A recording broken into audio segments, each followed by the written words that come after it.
Si una persona con la que estás teniendo una conversación dijera lo siguiente: mi vida va viento en popa, mi negocio está prosperando y mi relación marital es excelente, pero creo que debe de haber algo más en la vida que solo esto.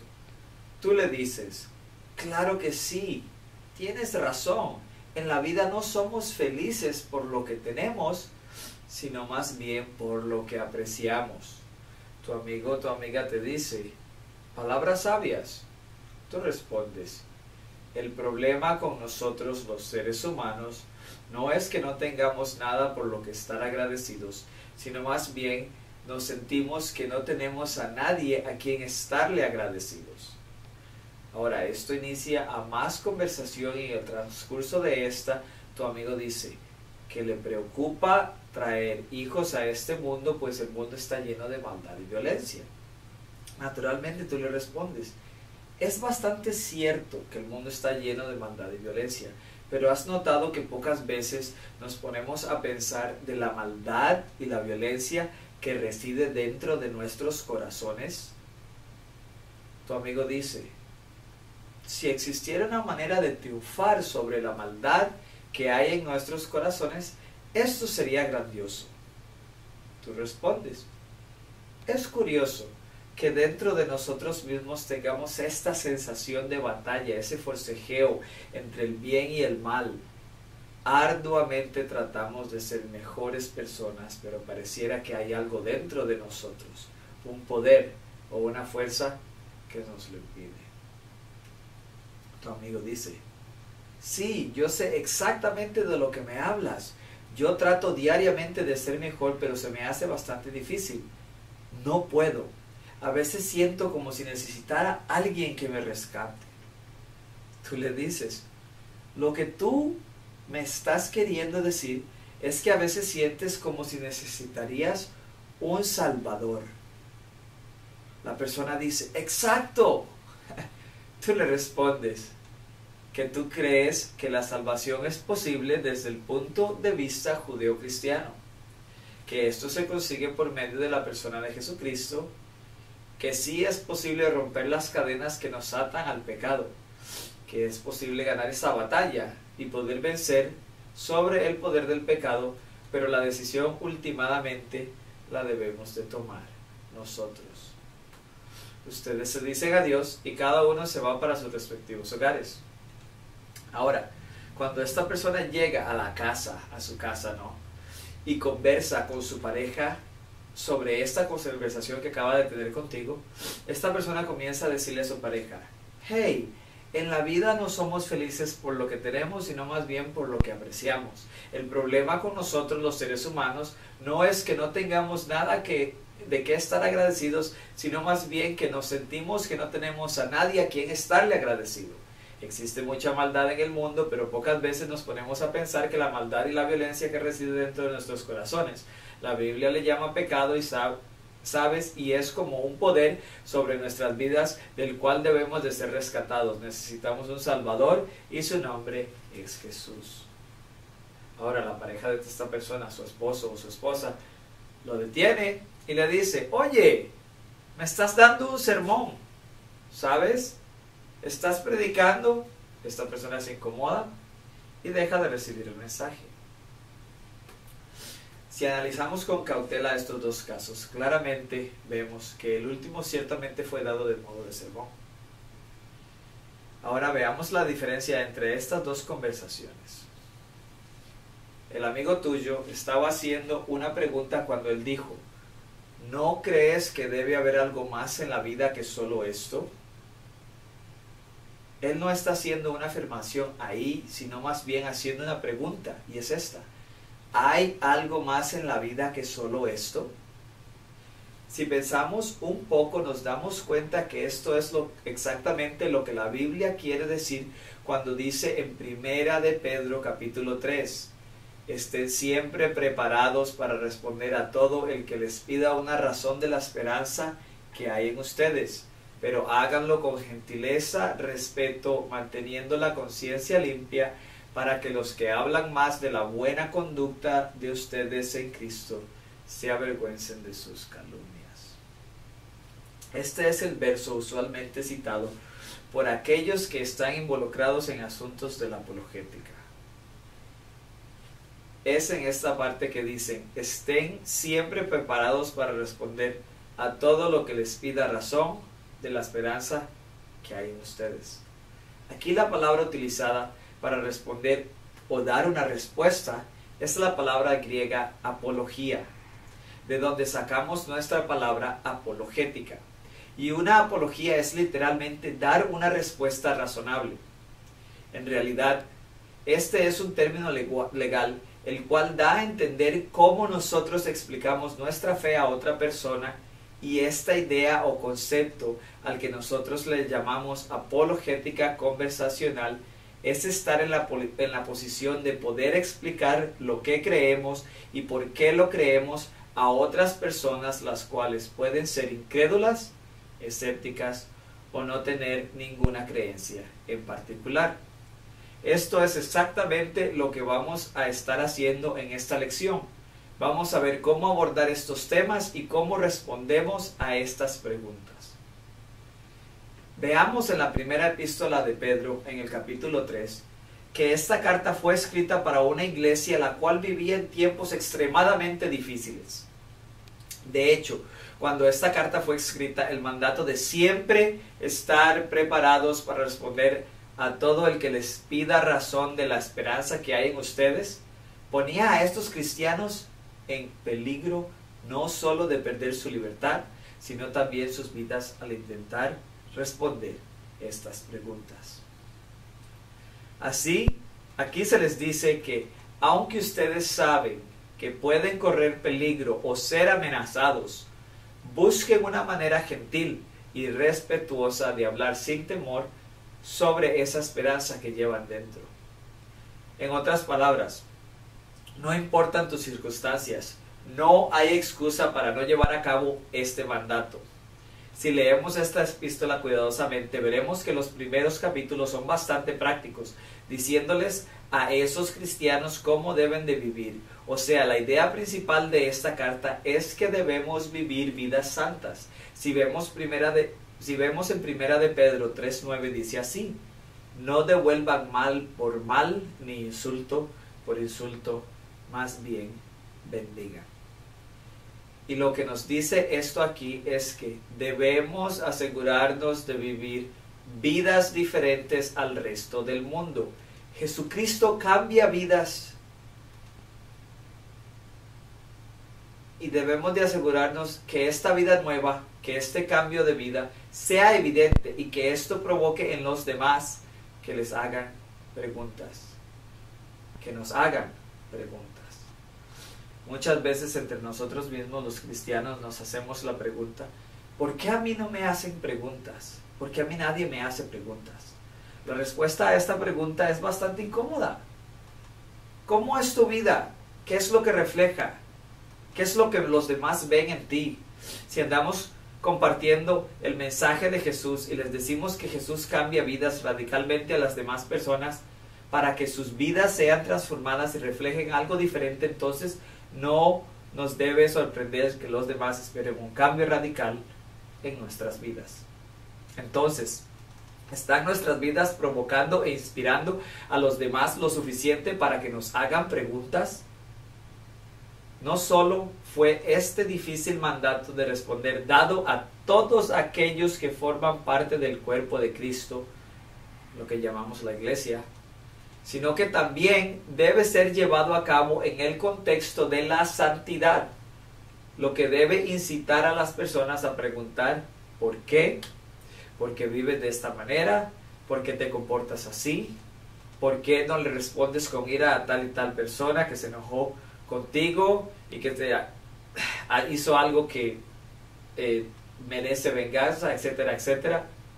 Debemos de considerar esto profundamente y tomarlo en serio, como la iglesia, como el cuerpo de Cristo, que vive en una cultura donde ya no se hacen preguntas sobre la iglesia misma. Debemos de inspeccionarnos nosotros mismos como iglesia y preguntarnos cómo estamos viviendo. El siguiente punto nos dice que antes de dar una respuesta, primero debemos de estar seguros de que Cristo es el Señor de nuestros corazones. Honren en su corazón a Cristo como Señor. Primera de Pedro 3:15. En otras palabras, el proceso de intentar responder a las preguntas de los demás es parte de una batalla espiritual, y a fin de desenvolvernos efectivamente debemos asegurarnos que la cuestión del señorío de Cristo en nuestras vidas está definitivamente resuelta.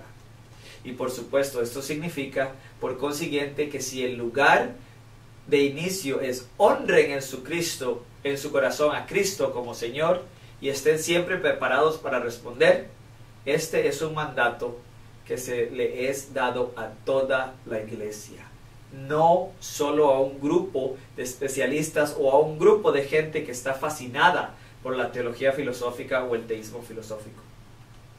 La expectativa general es que a cualquier miembro de la iglesia, cuando se le pregunte ¿por qué crees esto?, pueda decir: esta es la razón por la que creo, y dar su explicación. Ahora, ¿podemos hacerlo? ¿Y cómo debemos hacerlo?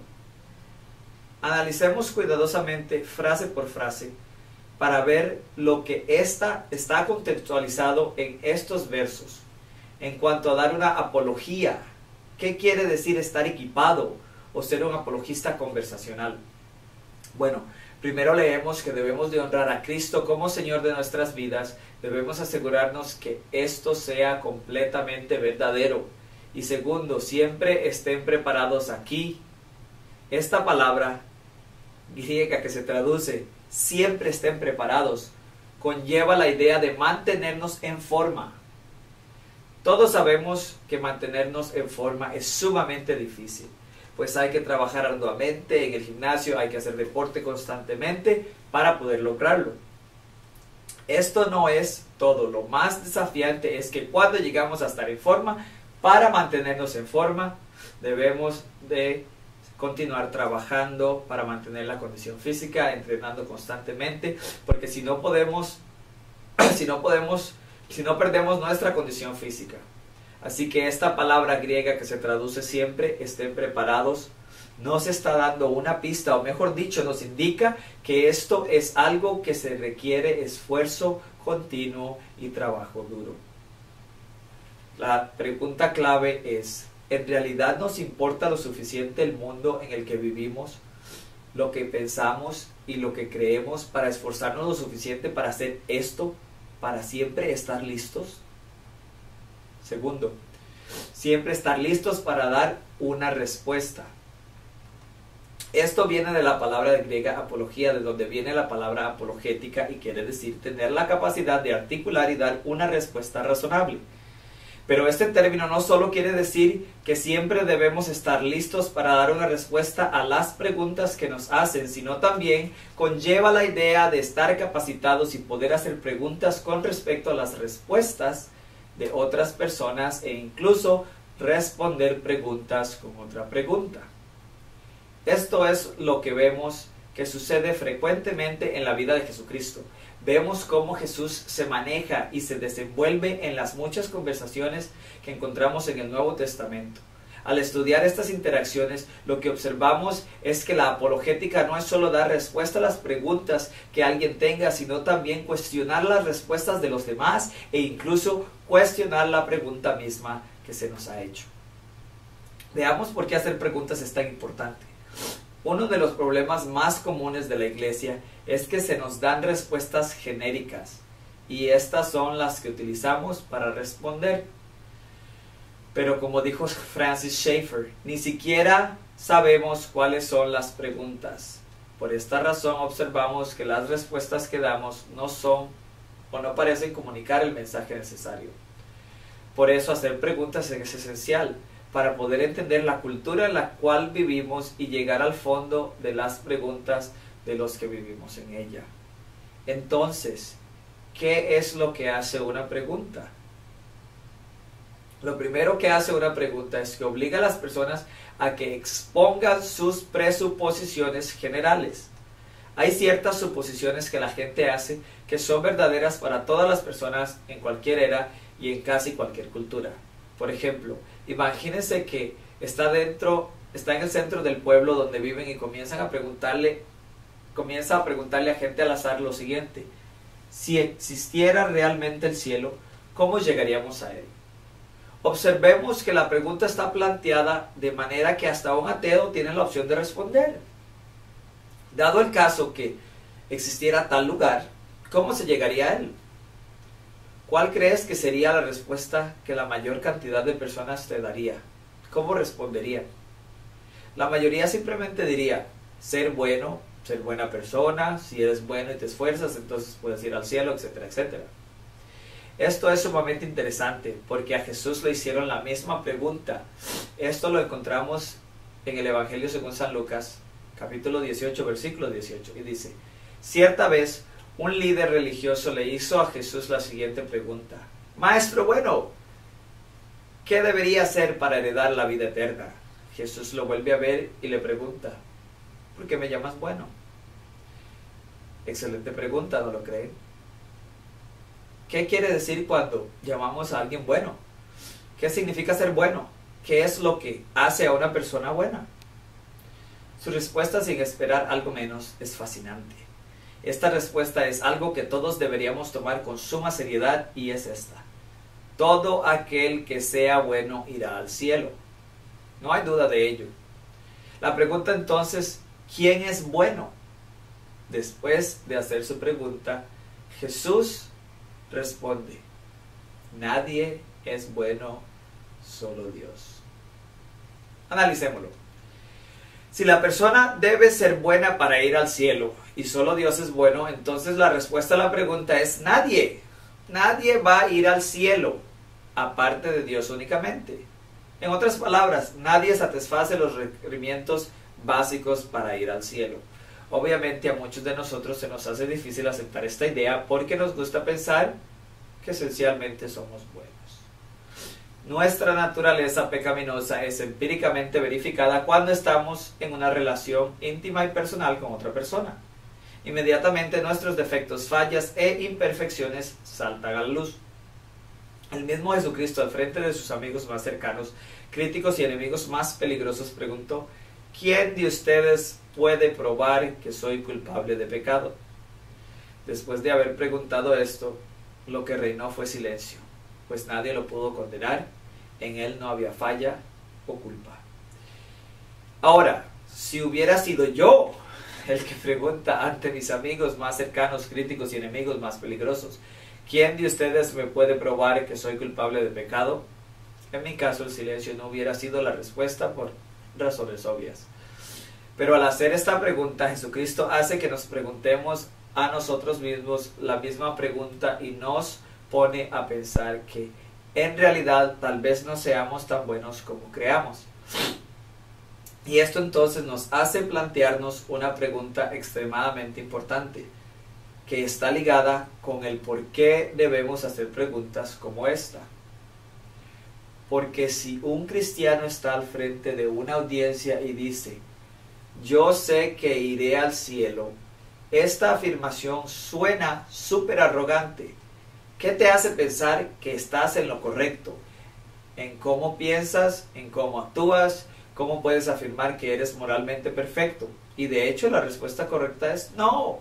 Esto no es lo que quiero decir. No estoy diciendo que soy mejor que los demás, aunque en cierto sentido sí haya alcanzado ser moralmente perfecto.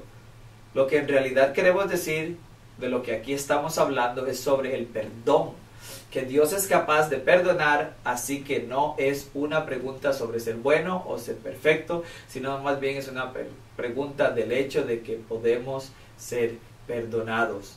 Ahora, hacer preguntas no solo obliga a que las personas expongan sus presuposiciones generales, sino que la segunda cosa que hace hacer preguntas es que obliga a las personas a que expongan sus presuposiciones culturales. Ahora, algunas suposiciones que se hacen son exclusivas de ciertas culturas. Así que al momento de salirnos de estas culturas, esas suposiciones ya no aplican. Veamos otro ejemplo bíblico en San Mateo capítulo 22, versículo 15, donde ciertos individuos se acercan a Jesús y le preguntan: ¿deberíamos pagarle impuestos al César o no? Esta pregunta de buenas a primeras parece serlo bastante simple. ¿Debemos de pagar impuestos? ¿Nuestros impuestos, sí o no? Por supuesto, no importa el tipo de gobierno que estemos sujetos, siempre debemos de pagar nuestros impuestos. Entonces, ¿por qué es esta pregunta una trampa? Ahora, por supuesto, sabemos que esta pregunta es una trampa porque en Mateo 22:15 dice: entonces los fariseos se juntaron para tramar cómo hacer que Jesús cayera en la trampa de decir algo por lo cual pudiera ser arrestado. Fácilmente nos damos cuenta que esta pregunta está sobrecargada. ¿Cómo sabemos esto? Por dos razones. Primero, si lees esta historia en las escrituras cuidadosamente, la gente que lo quería atrapar no hace la pregunta directamente ellos mismos, pues la pregunta es políticamente controversial, y en vez de hacer la pregunta ellos mismos, ellos consiguen un grupo de sus discípulos jóvenes y los instruyen para que sean ellos los que vayan a hacer la pregunta de parte de ellos, para que así ellos no tengan necesidad de estar presentes. Segundo, ellos mandan a los herodianos, en otras palabras, ellos mandan a los oficiales del gobierno junto con estos jóvenes para hacerle a Jesucristo esta pregunta. Cuando llega a hacer la pregunta, Jesús al principio lo llenan de elogios y le dice: Maestro, sabemos que eres un hombre íntegro y que enseñas el camino de Dios, que de acuerdo con la verdad no te dejes influir por nadie porque no te fijas en las apariencias. E inmediatamente ellos hacen la pregunta: ¿pagamos o no pagamos los impuestos? Ahora, ya mencionamos que la pregunta es una trampa y mencionamos que los oficiales del gobierno están presentes. Veamos cuál es la trampa.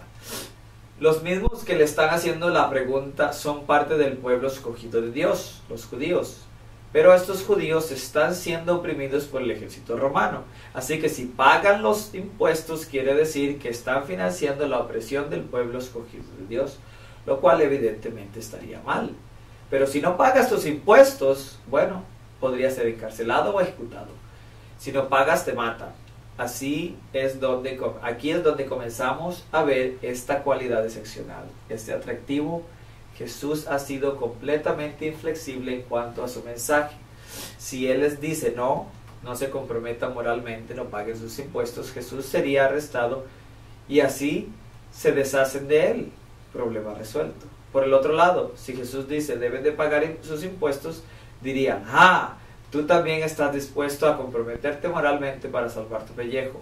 He aquí la complejidad de la pregunta.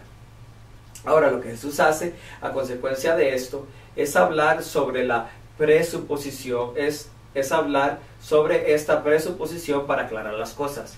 Jesús dice: tráigame una moneda. Se la traen y Él hace dos preguntas: ¿de quién es la imagen e inscripción en la moneda? Obviamente del César. Le responden las personas y Jesús dice: ok, está bien, denle a César lo que es del César y denle a Dios lo que es de Dios. En otras palabras, deben de pagar impuestos. Si son de César, dénselo a César, del César, y de acuerdo, pero la santidad se trata de darle a Dios lo que le pertenece a Dios.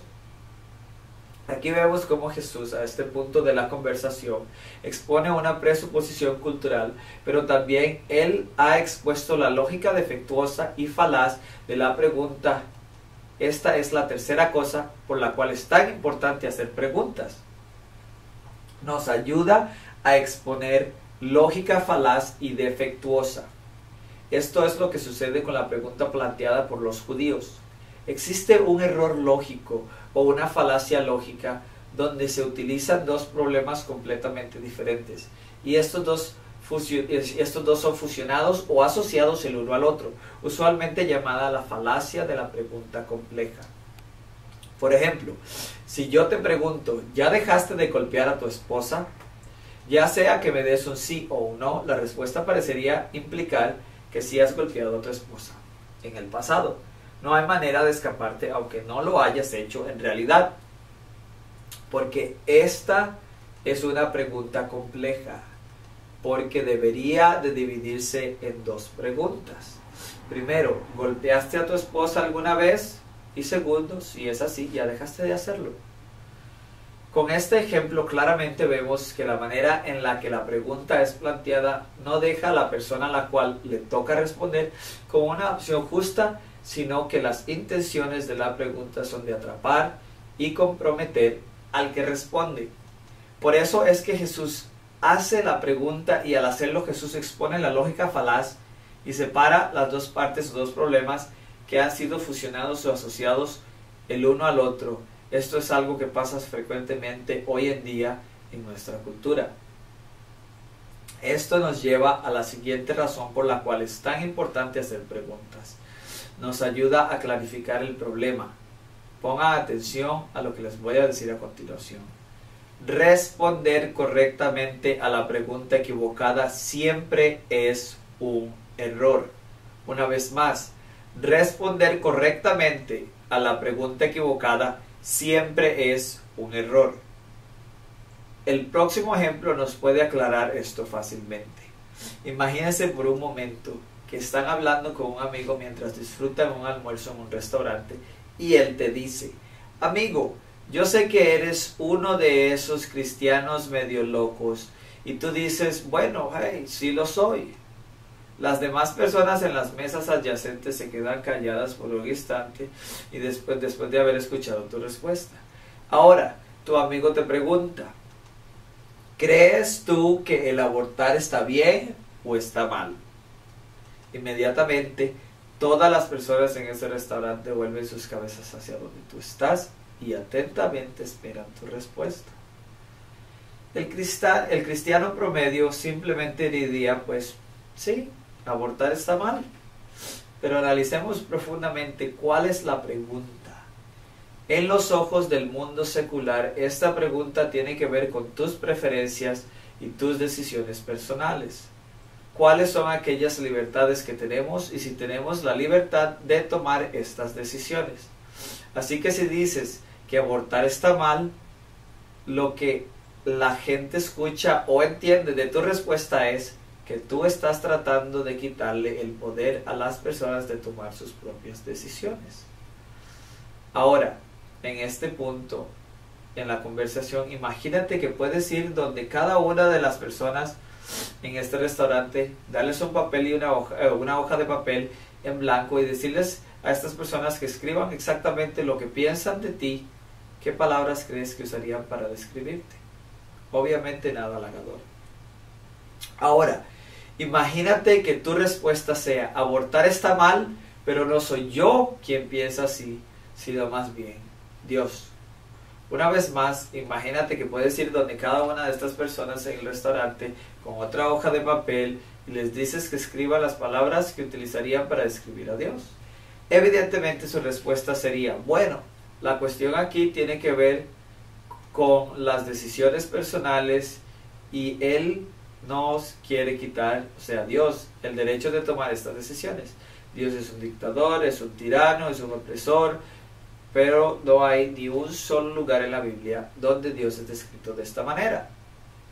Si alguien nos hace una pregunta y le respondemos con lo que creemos que es una respuesta simple y la persona con la que estamos platicando concluye lo opuesto sobre la naturaleza de la fe cristiana y del Dios cristiano, usualmente hay un error en el planteamiento de la pregunta. Así que dar la respuesta correcta a la pregunta incorrecta siempre es un error. Primero tenemos que aclarar el problema o error que hay con la pregunta y ver de qué se trata. ¿Se trata esto sobre la vida de un ser humano o sobre la libertad de las decisiones que tenemos? Y hasta que podamos aclarar el problema o el error en el planteamiento de esa pregunta, no podemos dar una respuesta significativa a la pregunta. Lo que nos lleva al siguiente punto de por qué es tan importante hacer preguntas. Hacer preguntas nos ayuda a exponer los verdaderos motivos de las personas. En el capítulo 20 del Evangelio de San Lucas, varias personas se acercan donde Jesús y le preguntan: ¿con qué autoridad haces estas cosas? Le reclamaron: ¿quién te dio el derecho? Jesús responde: primero déjenme hacerles una pregunta. ¿La autoridad de Juan el Bautista para bautizar provenía del cielo o era meramente humana? Y ahora este grupo de religiosos, después de esta pregunta comienzan a retirarse y en medio de la confusión que hay entre ellos comienzan a platicar y dicen, si decimos que provenía del cielo, preguntará por qué no le creímos a Juan, pero si decimos que era meramente humana, la gente nos apedreará, nos agarrará a pedradas, porque están convencidos de que Juan era un profeta. Ellos regresan donde Jesús y le dicen que no saben de dónde provenía la autoridad de Juan el Bautista. Ahora, ¿crees tú que ellos estaban diciendo la verdad? Que ellos en realidad no sabían de dónde venía la autoridad de Juan. Ellos pensaban y creían saberlo, pero estaban equivocados y no se atrevían a decirlo. La respuesta de Jesús es fascinante. Él no les dice nada, más que Él tampoco sabe, y Él los mira y les dice, entonces yo tampoco les diré con qué autoridad hago estas cosas. En otras palabras, como diciéndoles, si ustedes no me responden a mí, yo no tengo por qué responderle a ustedes tampoco. Aquí claramente vemos cómo Jesús expone los motivos de estas personas. Sus verdaderas intenciones de ellos no están interesados en la respuesta en sí o en la sinceridad de esta. Cuando utilizamos este tipo de preguntas, debemos de ser muy cuidadosos y sensibles porque pueda que nos equivoquemos en cuanto a los verdaderos motivos de los demás. Por ejemplo, cuando una persona nos pregunta ¿quién creó a Dios? Especialmente si esta persona no es creyente o sostiene una posición diferente a la nuestra en cuanto a su religión, podemos muchas veces tomar un tono burlón o responder sarcásticamente, pues suponemos que esta pregunta o esta persona está tratando de burlarse de nosotros o de nuestras creencias por el simple hecho de que este tipo de pregunta obviamente está mal planteada. Para poder aplicársele al concepto judeocristiano de Dios, pues Dios es eterno y al preguntar quién creó a Dios, estamos presuponiendo que Dios tuvo un comienzo. Es un error demasiado común que vemos usualmente, especialmente en las redes sociales. Pero, ¿qué tal si la persona que nos hace la pregunta no entiende el concepto del Dios judeocristiano? Y de verdad está preguntando esto en buena manera. Si somos capaces de responder con respeto y gentileza, tal vez sea lo que Él necesite para considerar poner su fe en Cristo. Ahora, lo otro que hacer preguntas hace es que nos ayuda a exponer contradicciones, y es una manera mucho más gentil de exponer las contradicciones que simplemente decirles que se están contradiciendo o sacarlas a la luz de golpe y decirles que están equivocados. Utilicemos como ejemplo la siguiente afirmación, que es bastante común en la época actual: las verdades absolutas no existen. Tú simplemente debes de responder, ¿estás absolutamente seguro de que eso es verdad? Su afirmación se destruye a sí misma, pero en vez de haberle dado una clase de lógica, pudimos exponer esta contradicción de manera gentil.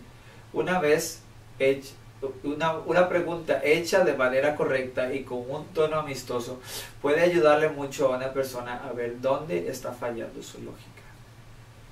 Y por último, hacer preguntas nos asegura una buena conversación. Esto es lo que vemos a Jesús hacer mientras leemos los evangelios. Jesús se empeñaba e invertía bastante tiempo participando en conversaciones con los demás a nivel individual y personal. Así que este mandato de siempre estar preparados para dar una respuesta anticipa el hecho de que debemos de trabajar duro, y significa que debemos de pensar sobre la cultura en la cual vivimos y en el tipo de preguntas que debemos de estar haciendo. El mandato continúa diciéndonos que siempre debemos estar preparados para dar una respuesta a todo aquel que nos pregunte. Anteriormente hablamos que las personas ya no hacen preguntas como antes lo hacían. Esto es un reto y una de las razones las cuales nos muestra que los cristianos estamos luchando contra algo bastante grande. Y muchas veces nosotros los cristianos, cuando nos preguntan ¿por qué eres cristiano?, respondemos esta pregunta diciéndole a la otra persona cómo nos convertimos en cristianos. Pero el por qué eres cristiano no es lo mismo que cómo terminaste siendo cristiano o llegaste a serlo. Supongamos que alguien nos pregunte ¿por qué eres cristiano?, y tú le respondes ¿cómo llegaste a serlo? Dices, bueno, yo conocí a una persona, a un grupo de personas que eran cristianas, eran súper buena gente y tenían la capacidad de responder a mis preguntas razonablemente, esto y lo otro, y me invitaron a su iglesia y allí me convertí en cristiano. Muy bien, Ahora, ¿a qué suena esto? Para muchas personas esto suena simplemente como a una combinación de dos cosas, pura casualidad y un lavado de cerebro. Lo único que pasó ahí fue que conociste a esa gente y te convertiste en cristiano, y si hubieras conocido budistas, te hubieras convertido en budista, y si hubieras conocido musulmanes, te hubieras convertido en musulmán, y también parece que estas personas te convencieron a creer algo que obviamente no es verdad. Ahora, analizando lo dicho, ¿son esas las razones por las cuales nos convertimos al cristianismo? Digo, ¿es pura casualidad y lavado de cerebro mezclados exitosamente? No, la realidad por la cual somos cristianos es una pregunta sobre la verdad de las cosas. ¿Es el cristianismo verdadero? Ahora, la pregunta que debemos preguntarnos cada uno de nosotros, ¿cómo cristianos podemos responder esta pregunta de por qué somos cristianos, o solo podemos articular una historia de cómo llegamos a ser cristianos, pero no explicar por qué somos? Podemos responder por qué, o simplemente decir cómo nos convertimos en cristianos. El poder dar testimonio de cómo nos convertimos en cristianos es una herramienta poderosa para compartirla con los demás. Pero cuando la gente nos pregunte el por qué, estamos equipados para hacerlo, para responder, para articularlo correctamente. Esto indudablemente requiere de trabajo duro y continuo. Honren en su corazón a Cristo como Señor. Estén siempre preparados para responder todo el que les pida razón. Brevemente comentemos un poco sobre este verso. Aquí lo que Pedro está diciendo es que el evangelio cristiano no es una superstición. No es decir nada más yo creo en Jesús y esto me traerá buena suerte. En una manera similar de como dice que los gatos negros atraen la mala suerte. Las supersticiones en última instancia no pueden ser justificadas de una manera profunda y fundamental, pero en la fe cristiana existen razones de por qué todo eso sucedió, razones de por qué Dios se reveló por medio de Jesucristo, del por qué Él tuvo que morir en la cruz, porque podemos nosotros dar esas razones. Podemos articularlo de tal manera que podemos presentarlo efectivamente a otras personas, tal vez alguno de tus buenos amigos de infancia, que la persona diga, wow, claro que sí, ahora veo que esto tiene sentido, que la persona vea que vamos hacia la dirección correcta. Estén siempre preparados para responder a todo el que les pida razón de la esperanza que hay en ustedes. Ahora, la razón por la cual tenemos esperanza es debido a Jesucristo, su vida, su muerte y su resurrección y su segunda venida.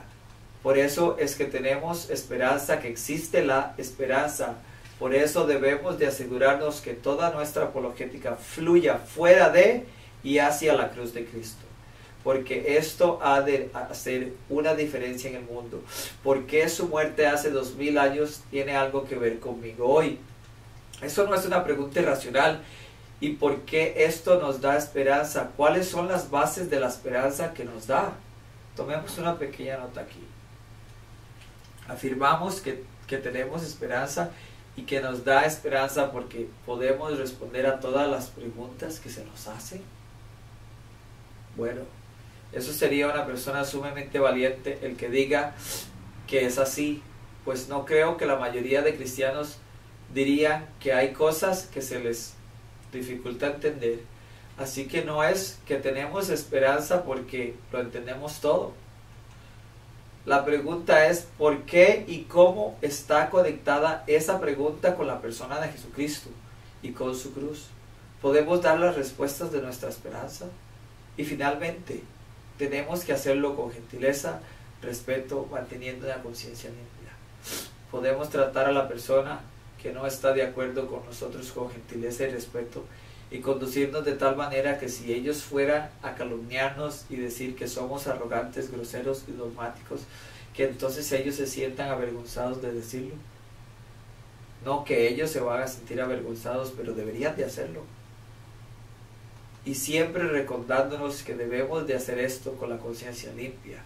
En otras palabras, no debemos de mentir, sino que si no sabemos la respuesta a ciertas preguntas, sabes, no estoy seguro, podría investigar un poco más y cuando aprenda más sobre el tema me aseguraré de comunicarlo contigo.